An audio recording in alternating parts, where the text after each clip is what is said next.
لیکن د نبی علیہ الصلوۃ والسلام مشن داو چې ټول پټول انسانیت دا د جهنم نه بچ شي او جنت تلاړ شي. دا ټول پټول انسانیت د بت پرستۍ نه روزي او د الله تعالی په توحید کې داخل شي. د جهالت د تیارو نه روزي او د علم پر رڼا کې ورننه وځي. دا د نبی علیہ الصلوۃ والسلام مشن. کفار مکه مشوره وکړه. تیر شوي جمعه باندې موږ بیان کړو چې د مشورې کمیټې راوغوښتې شوه، غټ غټ سرداران پکې دي او مشوره وشوه. اخر په دې خبره باندې اتفاق وشو چې 100 کسان نوجوانان سره د تورو لاړ شي او نبی علیہ الصلوۃ والسلام د شپې قتل کړ.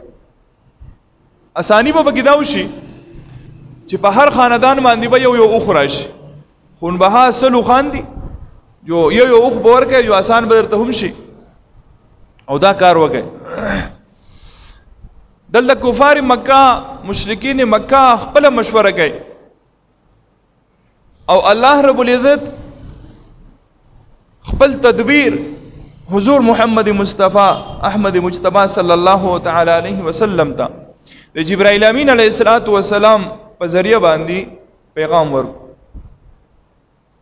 او جبرائیل امین علیہ السلام نبی علیہ السلام ته عرض وکړو چې دا الله رسوله دا مشرکین او دا کافران ستاسو لپاره داسې بندوبست کړی دی او تاسو قتلول غواړي، لہذا د الله رب العزت د طرف نه حکم دا دی چې تاسو هجرت وکړئ. علاقه پرېږدئ. وس علاقه پرېښودل، وطن پرېښودل دا ډېر ګران کار دی. نبی علیہ السلام دا قربانی په نبی علیہ السلام باندې رااله او نبی علیہ السلام حضرت علی کرم الله وجهه راوغختو او ورته علی زما په بستر باندې سملا او سباتا چې کله رڼا شي نو زما سره د دې کفارو دا کم چې زما د قتل پسې را پسې دي د دوه امانتونه دي زما سره، دغه امانتونه به دو په حواله کې او بیا زما به راځه مدینې ته. مونږ مدینې ته ځو، ته هم بیا مدینې ته راځه. وس د نبی علیہ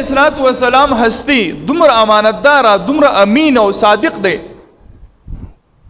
کافران هم په دې مجبورو چې نبی علیہ السلام ته به صادق او امین وي، په دې مجبورو.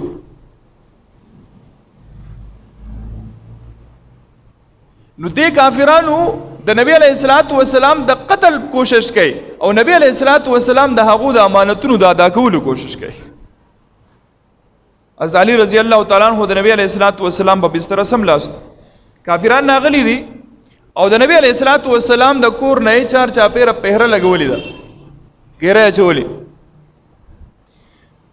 نبی علیہ السلام د قرآن مجید آیت وجعلنا من بين ايديهم سدا ومن خلفهم سدا فاغشيناهم فهم لا يبصرون، دا په شګو باندې دم کو او هغه شګي دغه طرف ته داسې ور وخرل. الله رب العزت دغه شګي د دې کافرانو ټول سترګو ته ورسولې او ټول سترګې مګل شروع کړې او نبی علیہ السلام دغه کافرانو په منځ کې راووت. نبی علیہ السلام دا کافرانو په منځ کې راووت. یو بل کافر چې د دو سره په دې قتل کې شریک نه و لیکن خوشاله بیو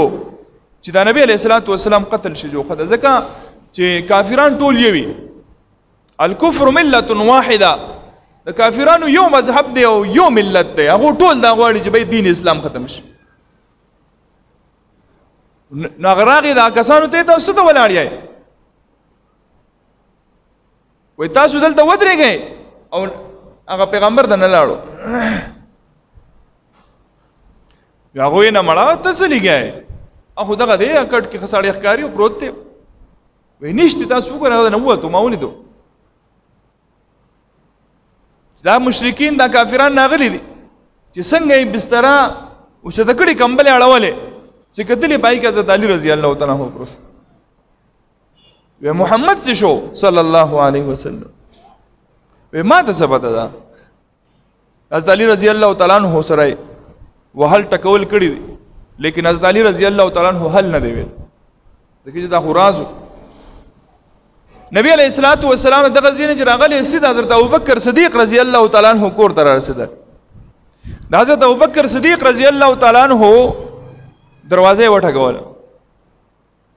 حضرت ابوبکر صدیق رضی الله تعالی عنہ بهر تشریف راوړ نبوت د صدیق په دروازه دی چې عجیب صحابي دی کنه عجیب صحابي دی نبوت په خپل باندې راځي د صدیق دروازه ته د ابوبکر دروازه ته او سوې و ابوبکر وځان تیار کا د هجرت حکم دی ځان تیار کا د هجرت حکم دی حضرت ابوبکر صدیق رضی الله تعالی عنہ وتا وې دا الله رسوله ما د مخ کنا د هجرت لپاره دوه تیاری کړې دي اوخې مې دوه تیاری کړې دي نو ډېر وخت نه به په خوراک کوو خسته خسته خوراکونه هم پې کول چې موږ په دې اوخو باندې سورېږو هجرت مکو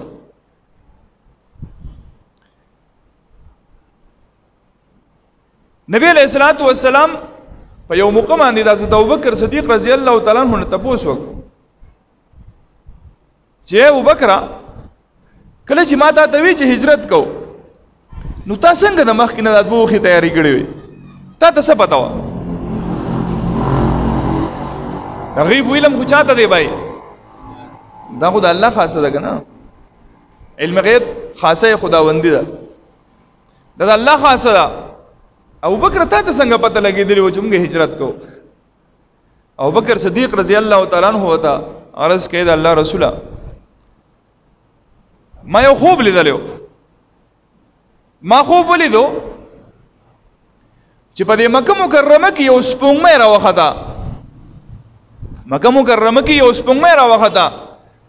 او دغه سپوږمۍ د دې اسمان ته وخته او په دې اسمان کې غیب شوه بیا مې ولیدا چې دغه سپوږمۍ د دې اسمان نه بیا رااله مکې ته او بیا اوچته شوه خو په دې ویره ورسره ستوري هم سیوا شو بیا مې ولیدا چې دغه سپوږمۍ د دې مکې نه لاړه مدینې ته او ستوري ورسره هم لاړه ستوري وسره هم لاړه او بیا مې ولیدا چې دغه سپوږمۍ واپس مکې مکرمې ته رااله دغه سپوږمۍ واپس مکې مکرمې ته رااله خو په دې ویره چې رااله نو دا ستوري وسره ډېر زیات سیوا دي